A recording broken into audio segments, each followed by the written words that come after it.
السلام عليكم ورحمة الله وبركاته. لو مهتم بالجديد المفيد في عالم التطبيقات اشترك في قناتي. في قناتنا بندور كل يوم على الجديد في عالم التطبيقات واللي هيوفر وقت ومجهود عليك.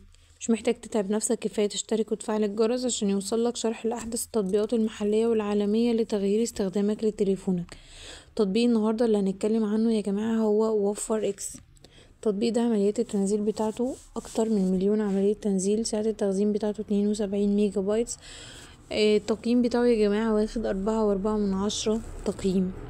البرنامج ده يا جماعة فكرته ايه؟ ان هو بيساعدك للحصول على عروض وخصومات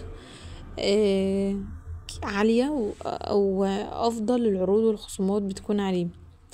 البرنامج ده يا جماعة بيهدف للمساعدة على توفير المال من خلال تقديم عروض وخصومات على مختلف المنتجات والخدمات. مميزات البرنامج ده يا جماعة ان هو بيوفر قاعدة بيانات واسعة من العروض والخصومات من مختلف المتاجر والشركات. بيكون سهل في الاستخدام، بيوفر فلوس عليك. كمان عايزه اقول لكم يا جماعه ان التطبيق ده بتكون بيقدم عروض على مجموعه واسعه من المنتجات والخدمات، زي مثلا الالكترونيات، الملابس، السفر وغيره كتير جدا. عيوب البرنامج ده يا جماعه انه الاعتماديه على معلومات المتجر قد تكون صحه العرض والخصومات المعروضه على التطبيق من معلومات المتاجر نفسها. صحة العروض دي بتكون من معلومات المتجر نفسه.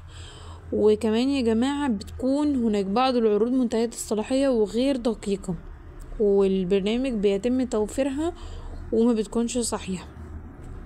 بيحتوي التطبيق على اعلانات كتيرة وده بيعمل ازعاج للمستخدم. اراء الناس يا جماعة انا شايفة ان واخد 4.4 نجمة، وده بيدل على ارضاء بعض المستخدمون عن التطبيق. فايدة تنزيل البرنامج او هل هو مفيد ولا لا؟